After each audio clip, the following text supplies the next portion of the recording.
Assalamualaikum sahabat cerita puisi tercinta. Mimin akan ulas salah satu film terbaik India. Judulnya Tiru Citra Balam tahun 2022. Film ini bertabur bintang ternama, di antaranya Dhanush, Nitya Menon, Prakash Raj, Rashmi Khanna, dan lain sebagainya.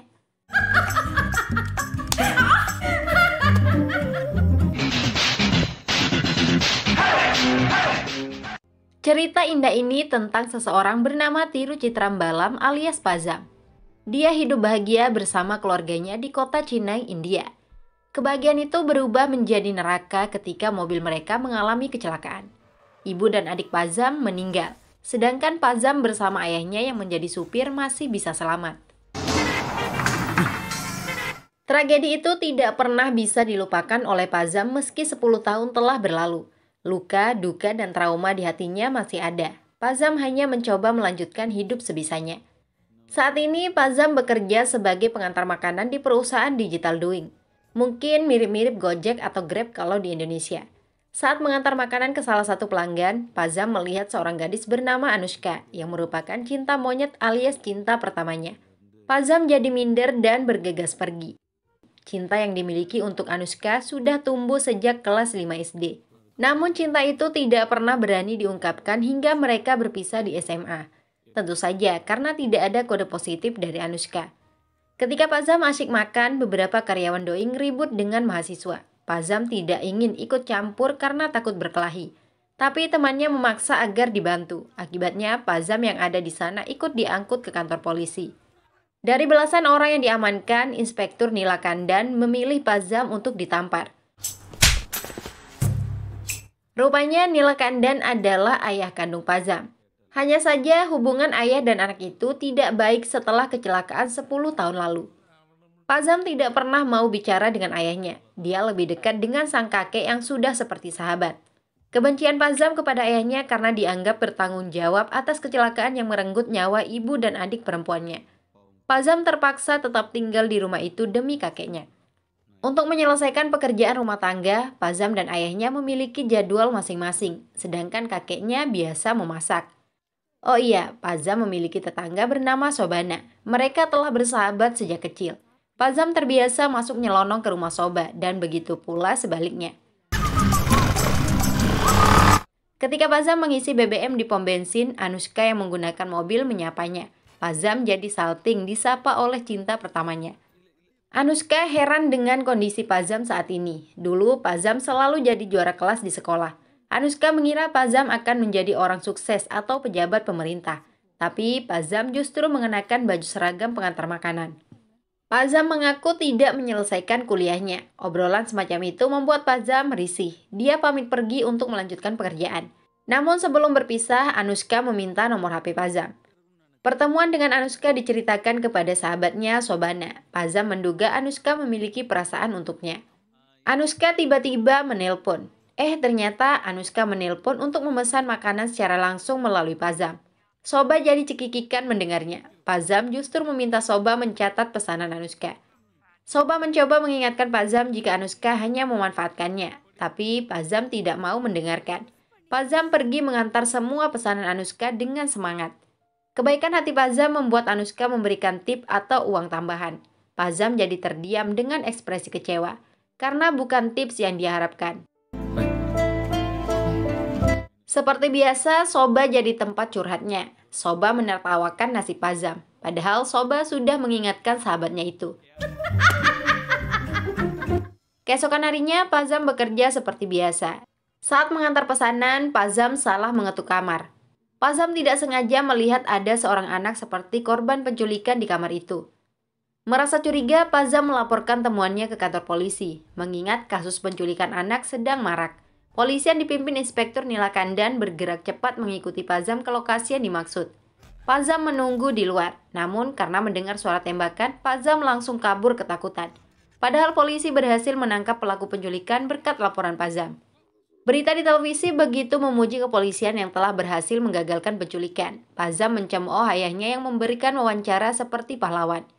Saya yang seharusnya pantas disebut pahlawan, ucap Pazam kepada kakeknya. Nilakandan tidak suka Pazam meremehkan pekerjaannya. Pazam justru semakin mengolok sehingga kepalanya dijitak. Di mata Nila Kandan, Pazam sangat tidak layak disebut pahlawan. Baru mendengar suara pistol saja langsung lari ketakutan. Giliran Pazam yang tidak terima direndahkan, ketakutan yang dia miliki saat ini karena kecerobohan ayahnya dulu. Nila Kandan langsung terdiam mendengar itu. Pazam pun keluar menendang meja di dekatnya. Sobana menanyakan keributan yang terjadi kepada kakek Pazam. Setelah mengetahui Pazam telah dipukul, Soba menemui Nila Kandan untuk marah-marah. "Paman, berapa kali saya harus bilang? Silahkan marahi Pazam, tapi jangan pukul dia," ujar Soba. Nila Kandan yang sedang menyemir sepatunya tidak peduli dengan omelan itu. Soba jadi kesal dan membuang sepatu Nila Kandan sebelum pergi. Tapi tidak lama Soba datang lagi memungut sepatu itu untuk disemirkan. Pazam sendiri tidur di teras atas rumah karena kesal dengan ayahnya. Hati Pazam sedikit terobati dengan chat WhatsApp dari Anushka. Ya, Anushka merasa bersalah karena sempat ingin memberikan tip. Sebagai bentuk permohonan maaf, Anushka mengajak Pazam ketemuan. Tentu saja Pazam mengiyakan. Pagi-pagi Pazam sudah tidak ada di rumah. Soba jadi bingung sendiri. Berkali-kali ditelepon juga tidak diangkat. Informasi yang didapatkan dari kakek Pazam penyebabnya karena seorang gadis bernama Anushka. Katanya dia akan kencan dengan seorang gadis. Sejak pagi dia sibuk berdandan gonta-ganti pakaian, terang kakek Pazam. Benar sekali, Pazam datang lebih awal ke lokasi janjian dengan pakaian rapi seperti pengusaha. Ketika Anushka datang, sebuah pelukan yang menghangatkan hati diberikan. Mereka makan dan ngobrol dengan suasana ceria. Soba yang sejak tadi menunggu Pazam jadi kesal. Telepon dan WA-nya tidak dibalas. Soba akan membalas sikap Pazam dengan menghindarinya selama 4 hari. Pazam menghabiskan waktu bersama Anushka hingga malam. Sebuah ciuman pipi dihadiahkan. Pazam merasa sangat bahagia. Sementara Soba meringkuk di dalam kamar. Banyak chat yang masuk ke HP-nya tidak mau dibuka karena pasti dari Pazam. Adik Soba, Krishna, menyarankan untuk membacanya. Siapa tahu Pazam dalam kondisi darurat. Dan benar saja, Pazam mengabarkan sedang butuh bantuan karena motornya mogok. Soba masih kesal, tapi dia tetap pergi menjemput Pazam yang terdampar di jalanan. Setelah bertemu Pazam dengan pakaian putih rapi, Soba justru melihat sahabatnya itu berpenampilan seperti pelayan. Soba batal ngambek. Dia husuk mendengar cerita Pazam yang sudah diberikan 3 pelukan dan 1 ciuman pipi oleh Anushka. "Apa Anushka menyukaimu?" tanya Soba. Pazam menyebut Anushka belum mengucapkan kata cinta, tapi tatapan mata Anushka telah mengatakan banyak hal. Pazam sangat yakin jika Anushka juga mencintainya. Perasaan Pazam yang sedang berbunga-bunga membuat tangan dan kakinya secara alami berdendak. Soba ikut bahagia melihat sahabatnya dimabuk asmara.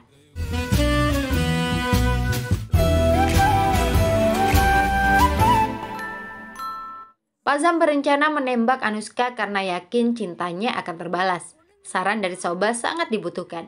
Soba memberikan tips agar menyatakan cinta melalui bait puisi. Saran dari Soba digunakan dengan sangat baik. Anushka tertawa mendengar puisi Pazam. Tawa itu dianggap sebagai respon positif. Pazam semakin percaya diri mengungkapkan cintanya. Keberanian Pazam karena menilai Anushka sudah memberikan kode. Tapi nyatanya jawaban Anushka tidak sesuai harapan. "Jangan bercanda, saya tidak punya perasaan seperti itu untukmu. Jangan anggap sikap saya itu perasaan cinta," jawab Anushka. Perih dan getir hati Pazam. Dadanya sesak ditolak oleh cinta pertamanya. Pazam merasa malu setengah mati, apalagi Anushka teleponan dengan pacarnya di depan Pazam. Luka dan duka itu dicurhatkan lagi kepada Soba. "Saya tembak dia, malah saya dianggap bercanda. Itu yang buat saya sakit hati," tutur Pazam. Soba berusaha menguatkan sahabatnya. Ketika Pazam meminta waktu untuk sendiri, Soba memberikan ruang. Pagi-pagi adik Soba, Krishna, datang membawa kue untuk Pazam. Krishna sedang merayakan keberhasilannya jadian dengan gadis yang dicintai. Pazam jadi jengkel dan menumpahkan kue itu ke wajah Krishna. Ternyata itu ulah Soba. Pazam kesal dan membalas Soba dengan pukulan. "Dia bukan pasangan yang tepat untukmu. Dia yang rugi kehilangan kamu," ucap Soba menghibur sahabatnya. Untuk mengurangi rasa sakit hati, Soba dan Pazam nonton film ke bioskop di malam hari. Di sana justru ada Anushka bersama pacar dan teman-temannya. Hal yang menjengkelkan, teman Anushka mengolok Pazam dan pekerjaannya. Pazam tidak mau merespon agar masalah tidak berkepanjangan. Setelah selesai nonton, Pazam kembali diolok. Soba tidak terima sahabatnya terus dijahili. Kini malah Soba yang direndahkan. Soba juga disebut hanya sebagai cadangan setelah cinta Pazam ditolak oleh Anushka. Anushka tidak bisa menghentikan lidah temannya. Pazam lebih memilih mengajak Soba pergi. Sikap Pazam membuat Soba kecewa. Soba tidak mau bicara sepanjang perjalanan pulang. "Kenapa kamu diam ketika saya direndahkan? Seharusnya kamu tampar dia," ujar Soba. Pazam mengaku hanya tidak ingin memperpanjang masalah. Situasi semacam itu sudah seharusnya dihindari. Soba semakin jengkel. "Bilang saja kamu takut. Saya membelamu, tapi kenapa kamu tidak mau membela saya?" ucap Soba. Pazam tersinggung dianggap penakut. Soba sangat mengetahui jika Pazam memang penakut. Tidak seharusnya Soba berbicara seperti itu. Pazam meminta Soba pergi dan mencari teman lain yang pemberani. Soba ikut marah-marah. Dia mengancam akan benar-benar pergi. Poda. Kemarahan Soba membuat Pazam merasa tidak enak. Sampai-sampai baju yang dia setrika hangus terbakar. Itu adalah baju seragam polisi ayahnya. Pazam tidak peduli jika ayahnya akan marah. Dia menyantap makan malam dengan lahap. Nila Kandan yang melihat bajunya rusak jadi marah-marah. Apalagi baju itu akan digunakan besok pagi menghadap komisaris. Kakek Pazam yang mengaku bertanggung jawab. Nila Kandan memarahi ayahnya. Pazam jadi tidak nyaman untuk makan. "Kakek, saya yang hanguskan baju itu. Apa yang akan dia lakukan?" ujar Pazam menantang. Nila Kandan bertambah marah. Dia meluapkan kekesalannya kepada Pazam melalui kakek Pazam. Anak dan ayah itu tidak mau bicara secara langsung. Nila Kandan merasa sudah tidak bisa lagi mentolerir sikap kurang ajar Pazam. Meski bersalah, Pazam tetap saja berani nyahut. Nila Kandan jadi habis kesabaran. Jika Pazam tetap kurang ajar, Nila Kandan tidak akan mengakui Pazam sebagai anaknya lagi. Gubrak. Pazam melempar makanannya. Pertengkaran mereka semakin sengit. Apalagi sejak lama Pazam yang sudah terlebih dahulu tidak mengakui ayahnya. Nila Kandan tidak mau kalah. Piring-piring dilempar. Kakek Pazam jadi bingung harus berbuat apa. Amarah Nila Kandan juga terus meluap-luap. Kenapa dia begitu sombong? Apa sebenarnya yang dia inginkan? Apa yang dia inginkan? Teriak Nila Kandan. Sekali lagi Pazam melawan teriakan itu dengan teriakan. "Saya mau ibu dan adik saya. Bisakah dia membawanya kembali?" ujar Pazam kepada kakeknya. Kali ini jawaban Pazam membuat Nila Kandan langsung terdiam. Pazam mengungkit kasus kecelakaan 10 tahun lalu itu. "Kakek, dia yang membunuh ibu dan adik saya," ucap Pazam. Untuk menghentikan keributan, Pazam dipukul keluar oleh kakeknya, sedangkan Nila Kandan masih terdiam termangu. Nila Kandan sangat menyadari kecelakaan itu memang karena kecerobohannya. Ketika menyetir mobil, HP Nila Kandan terus berdering. Pazam melarang ayahnya bermain HP agar fokus menyetir. Tapi karena panggilan terus masuk, Nila Kandan kembali melihat HP-nya. Saat itulah kecelakaan maut terjadi. Di malam itu Nila Kandan bersedih. Pazam juga semakin merindukan ibu dan adiknya. Seharusnya Pazam ikut mati saja. Kecelakaan itu telah menghancurkan hidup Pazam hingga saat ini. "Tepat di depan mata saya, ibu dan adik saya meninggal. Itulah yang membuat saya jadi penakut. Padahal dulu saya dikenal pembuat onar di kampus," ucap Pazam kepada kakeknya. Pazam sering berada di teras atas rumah karena merindukan ibunya. Dari teras itulah dulu ibunya akan berteriak memanggil Pazam untuk makan. Pazam sangat ingin ibunya kembali meski hanya sebentar. Besoknya Pazam pergi kerja seperti biasa. Soba yang katanya akan menjauhi Pazam tiba-tiba menelpon. Pazam diminta segera datang ke rumah sakit. Pazam jadi panik, apalagi setelah melihat Soba menangis. Pazam takut jika sesuatu terjadi kepada kakeknya. Selama ini Pazam tetap meneruskan hidup demi sang kakek. Syukurnya kakek Pazam ditemukan baik-baik saja. Ternyata orang yang dirawat adalah ayahnya. Nila Kandan dibawa ke rumah sakit karena mengalami stroke berat. Tangan dan kaki kirinya kaku. Nila Kandan dibawa pulang dalam kondisi lumpuh. Meski merasa bersalah, Pazam masih gengsi menyentuh ayahnya. Untung saja ada kakek Pazam yang dengan sabar merawat Nila Kandan. Sang kakek tidak memaksa Pazam mau menjaga ayahnya. "Dia ayahmu, tapi dia juga anak saya. Keluarga ini dulu pernah bahagia, tapi sekarang jadi begini," ucap kakek Pazam. Pagi-pagi Nila Kandan ingin ke toilet. Mungkin Nila Kandan malu meminta bantuan Pazam, sehingga hanya memanggil ayahnya. Pazam membangunkan kakeknya yang masih tidur. Nila Kandan sampai terjatuh karena berusaha bangun sendiri. Spontan saja Pazam ingin membantu, tapi ego di hati menghentikan langkah kakinya. Pazam sekali lagi membangunkan si kakek. Anehnya kakek Pazam tetap tidak mau bangun. Pazam jadi benar-benar dilema. Nilakandan berjuang sekuat tenaga untuk bangun, tapi terjatuh lagi. Dengan terpaksa, Pazam mengangkat tubuh ayahnya ke kasur. Pazam masih enggan membawa ayahnya ke toilet. Suara tangis ayahnya terdengar. Nilakandan menangis meminta kata maaf. Nilakandan juga tidak menginginkan kecelakaan itu terjadi. Saya tidak ingin hidup tersiksa karena dibenci oleh anak sendiri. Seharusnya saya mati saja saat itu, ucapnya. Penyesalan yang begitu tulus terdengar dari kata-kata Nilakandan, karena sejujurnya bukan hanya Pazam yang kehilangan. Nilakandan jauh lebih menderita setelah kehilangan istri dan anak bungsunya. Saat saya masuk rumah sakit terkena stroke, saya senang karena akan segera mati. Tapi saya masih saja selamat. Tolong nak, maafkan saya, ujar Nilakandan. Mendengar ayahnya memelas maaf, hati keras Pazam luluh juga. Pazam terharu dan meneteskan air mata. Andaikan saja dari dulu mereka berani bicara dari hati ke hati, mungkin semuanya akan baik-baik saja. Inilah yang diinginkan kakek Pazam, sehingga pura-pura tidak mau bangun dari tidurnya. Kata maaf telah mengubah segalanya. Pazam mulai menghormati ayahnya. Suasana rumah tidak lagi suram. Penyakit stroke Nilakandan membawa dampak positif. Hati Pazam maupun Nilakandan terasa plong dan lebih bahagia. Mereka kembali seperti ayah dan anak. Di sisi lain, gaji Pazam dan ayahnya tidak cukup untuk membiayai pengobatan. Pazam diminta oleh kakeknya untuk mencari pekerjaan sampingan.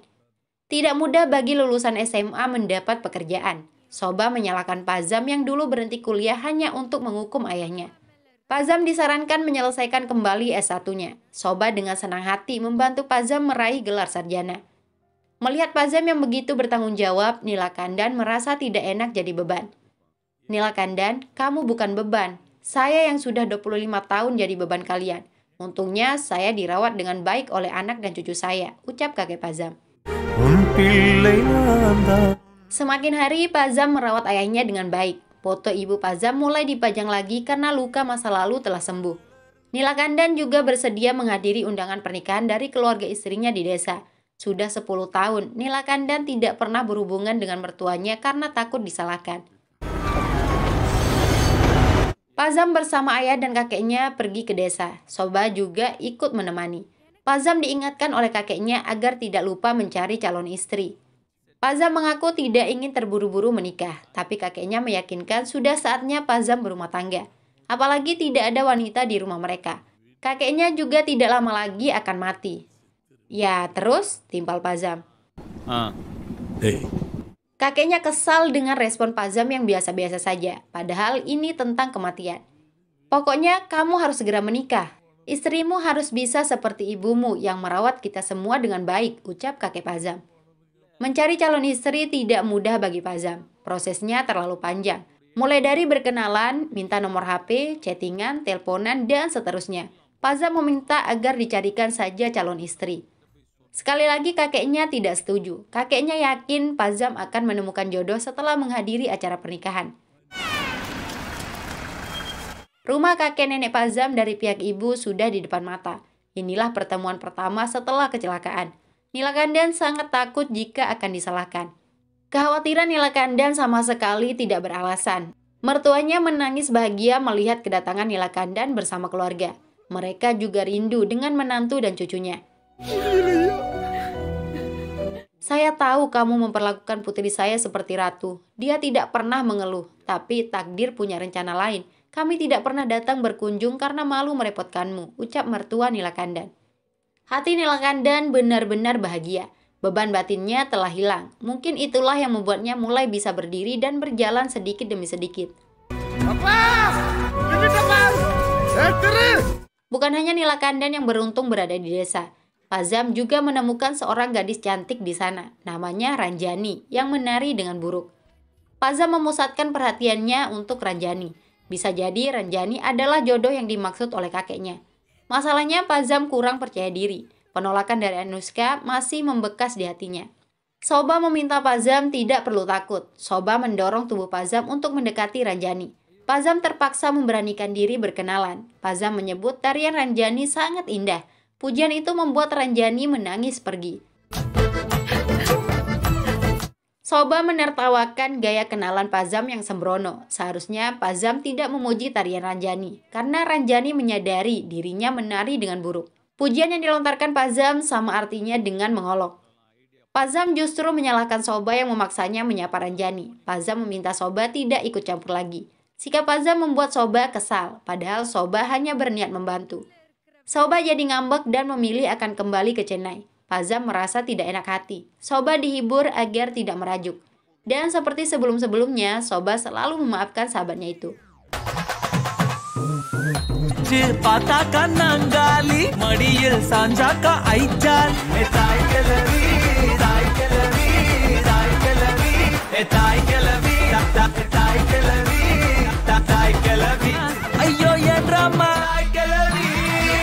Acara pernikahan sepupu Pazam berjalan lancar hingga selesai. Saatnya Pazam harus kembali ke Chennai. Pazam merasa berat meninggalkan desa, tentu saja karena Ranjani. Pazam sangat ingin berbicara dengan Ranjani sebelum pergi. Saya menyukai Ranjani, saya ingin tetap bisa berkomunikasi dengan dia, ucap Pazam kepada Soba. Hati Soba sungguh mulia. Soba membawakan Ranjani ke hadapan Pazam. Soba memberikan waktu bagi Pazam dan Ranjani bisa bicara berdua. Kesempatan itu dimanfaatkan dengan sangat baik. Secara jujur, Pazam mengaku ingin tetap bisa berhubungan dengan Ranjani, setidaknya melalui telepon. Sayangnya, respon Ranjani menghancurkan semua pengharapan. Untuk apa kita harus tetap berhubungan? Tanya Ranjani. Pertanyaan itu membuat Pazam terdiam, termangu, dan malu. Pazam sangat yakin Ranjani memahami maksudnya. Respon Ranjani hanyalah penolakan secara halus jika Ranjani sama sekali tidak tertarik dengan Pazam. Sungguh kasihan, Pazam patah hati lagi. Mungkin sudah nasibnya selalu ditolak oleh gadis-gadis yang dicintai. Soba ikut sedih melihat cinta sahabatnya yang layu sebelum berkembang. Di kereta api, Pazam memarahi kakeknya. Jodoh yang disebut kakeknya sama sekali tidak terbukti. Berbaliklah dan lihat, dia jodohmu, Sobana, ucap kakek Pazam. Mendengar nama Soba, Pazam langsung mengerjitkan kening. Soba adalah sahabatnya yang tidak mungkin bisa menjadi kekasih. Pazam sama sekali tidak memiliki perasaan cinta untuk Soba. Memang apa cinta itu? Tanya si kakek. Pazam jadi gelagapan sendiri mendefinisikan arti cinta. Tapi satu hal yang bisa dipastikan, Pazam tidak bisa mencintai Soba. Untuk apa kamu mencari gadis lain? Soba sangat mengenalmu melebihi dirimu sendiri. Kamu juga mengenalnya dengan baik. Ubah sedikit persepsimu tentang Soba, saran kakek Pazam. Pazam mulai mencoba melihat Soba dengan cinta. Tapi Pazam benar-benar tidak bisa. Pazam sama sekali tidak merasakan getaran apapun. Sobana memang baik kepada Pazam dan keluarganya. Soba juga mengetahui apa yang disukai dan tidak disukai Pazam. Belum lagi dukungan Soba untuk pendidikan Pazam. Kepedulian Soba sangat tinggi. Masalahnya Pazam belum juga merasakan cinta. Tapi setelah berpikir panjang dan mendalam, Pazam setuju mengikuti saran kakeknya. Pazam mengajak Soba bertemu untuk membicarakan sesuatu yang serius. Soba datang dengan santai sambil membawa kopi. Mereka sudah terbiasa berbagi kopi alias join. Dan inilah pertama kalinya Pazam merasa gugup berbicara dengan Sobana. Pazam kesulitan menemukan kata-kata yang tepat. Sobana jadi penasaran, tidak sabar menunggu. Apa kamu mau pinjam uang? Tanya Soba membuat Pazam kesal. Akhirnya Pazam menemukan kata-kata untuk diutarakan. Barusan kita berbagi kopi. Kenapa kita tidak berbagi hidup kita juga? Mari kita menikah, ujar Pazam. Sobana kaget tiba-tiba diajak menikah. Secara tegas Soba menolak ajakan itu. Pazam ditolak mentah-mentah. Lupakan saja masalah itu. Tidak seharusnya kita jadi canggung seperti ini, ucap Soba pergi. Pazam seperti tidak percaya. Soba yang diyakini 100% akan menerimanya juga memberikan penolakan. Pazam mencekik kakeknya selaku orang yang paling bertanggung jawab. Kakek sudah menghancurkan hubungan kami. Tidak mungkin saya bisa berteman dengan Soba lagi, ujar Pazam kesal. Sejak peristiwa itu, Pazam berusaha menghindari Soba. Pazam sangat malu jika harus bertemu Soba. Chat dari Soba juga tidak berani dibalas. Padahal Soba bersikap biasa-biasa saja. Soba mencoba menemui Pazam secara langsung. Tetap saja, Pazam tidak berani menunjukkan batang hidungnya. Lama-lama Soba jadi muak. Soba memilih menerima tawaran dari kantornya untuk dikirim bekerja ke Kanada. Itu adalah peluang emas yang selama ini ditolak oleh Soba. Sementara Pazam diajak ayahnya untuk makan malam di luar. Pazam menceritakan masalah Soba, tapi sikap ayahnya biasa saja. Semua orang sudah tahu kok kalian pasti akan jadi suami istri, ucap Nilakandan santai. Pazam mengaku ada rasa sakit yang sangat berbeda ketika Soba menolaknya. Pazam dihantui rasa takut kehilangan yang teramat sangat. Hal semacam itu tidak dirasakan Pazam saat ditolak orang lain. Setelah makan, Pazam dan ayahnya pulang. Tanpa diduga, penculik anak yang pernah ditangkap Nilakandan datang untuk balas dendam. Pazam memohon agar ayahnya tidak disakiti. Rengekan Pazam tidak dihiraukan. Pazam yang diketahui penakut diminta pergi oleh ayahnya untuk menyelamatkan diri. Tapi Pazam tidak mau. Akibatnya Pazam dibuat babak belur.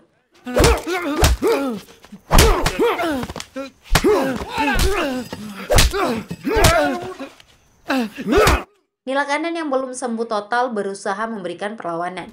Dengan sangat mudah, Nilakandan dikalahkan. Penjahat itu sudah bersiap membunuh Nilakandan dengan pisau. Melihat ayahnya dalam bahaya, Pazam yang sudah terluka mengamuk seperti binatang. Entah dari mana datangnya keberanian Pazam. Yang jelas, Pazam mampu menaklukkan penjahat itu. Pazam pingsan setelah bertarung. Dia dirawat di rumah sakit.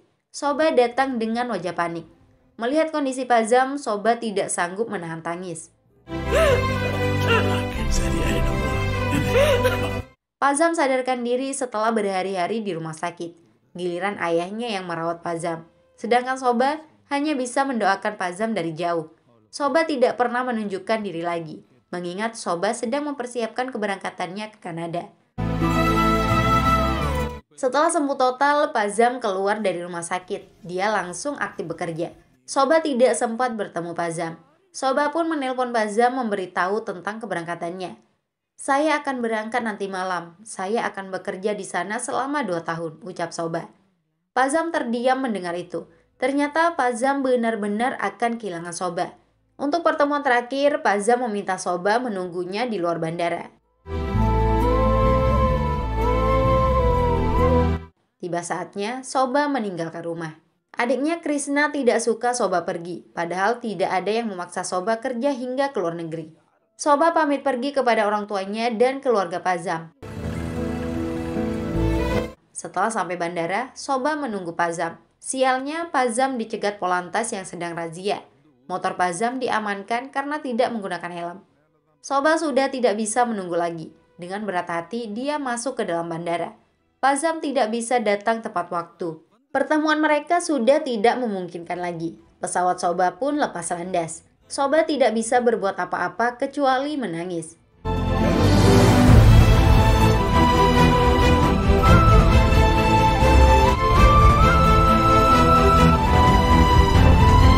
Sementara Pazam pulang ke rumah dengan tubuh lemas. Ketika bangun tidur di pagi hari, Pazam menanyakan tentang Soba kepada ibunya. Pazam seperti tidak percaya jika Soba sudah pergi jauh.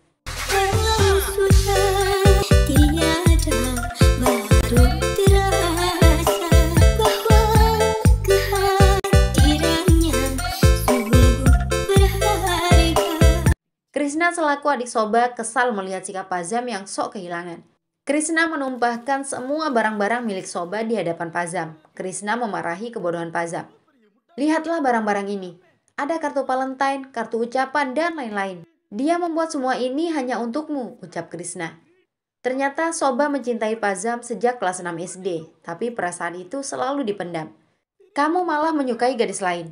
Bahkan kamu meminta saran Soba. Lalu tiba-tiba kamu menembak Soba setelah ditolak oleh gadis lain, ujar Krishna. Menurut Krishna, sangat wajar Soba menolak cinta Pazam. Soba tidak pantas dijadikan ban serep. Apa kamu pikir dia tidak punya pilihan lain? Banyak pria yang ingin menikahinya, tapi dia selalu menolak, ungkap Krishna. Pazam hanya bisa terdiam. Dia tidak tahu harus berkata apa. Pazam memang bodoh, cinta Soba yang begitu besar tidak pernah dia sadari. Selama ini Soba tidak hanya berkorban tenaga dan waktu, tapi juga rela mengorbankan hatinya. Pazam tidak bisa membayangkan andai dirinya menjadi Soba. Betapa sakitnya sering diabaikan dan dikecewakan. Pazam benar-benar menyesali kebodohannya. Tapi kini Soba sudah tidak ada lagi di sisi.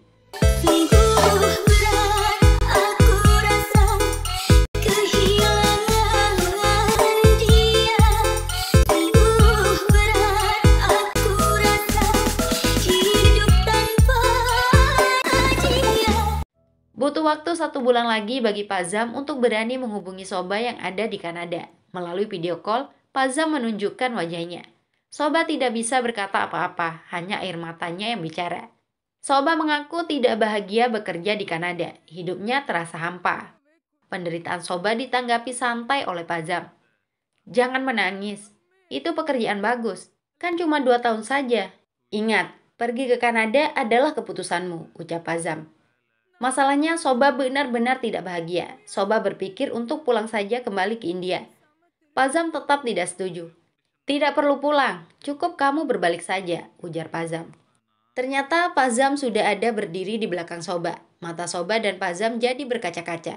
Pazam merasa sangat bersalah karena sering menyakiti Soba tanpa sengaja. Kamu selalu ada untuk saya, selalu membantu saya. Tapi saya tidak pernah melakukan apapun untukmu. Saya bahkan tidak pernah menanyakan masalah pekerjaanmu atau kehidupan cintamu. Selama ini saya sudah menyia-nyiakanmu. Saya menyadari semuanya setelah kamu pergi, ucap Pazam. Air mata Soba semakin banyak tumpah. Tapi kali ini air mata kebahagiaan. Sebuah kebahagiaan yang begitu membahagiakan. Saya datang ke sini untukmu. Mulai sekarang, saya yang akan menjagamu. Kamu tidak perlu melakukan apapun lagi, ujar Pazam. Sobana langsung memeluk Pazam dengan sangat erat. Bahkan ketika Pazam mengajaknya pergi, Soba belum mau melepas pelukan itu. Kesabaran Sobana tidak sia-sia. Pazam dan Soba akhirnya berumah tangga. Mereka menjadi suami istri yang bahagia. Keduanya saling mendukung dalam hal apa saja. Termasuk ketika Pazam gagal menjadi sarjana. Soba hanya tertawa. Itulah indahnya ketika persahabatan menjadi cinta. Film selesai di sana. Sudah dulu ya, sampai jumpa.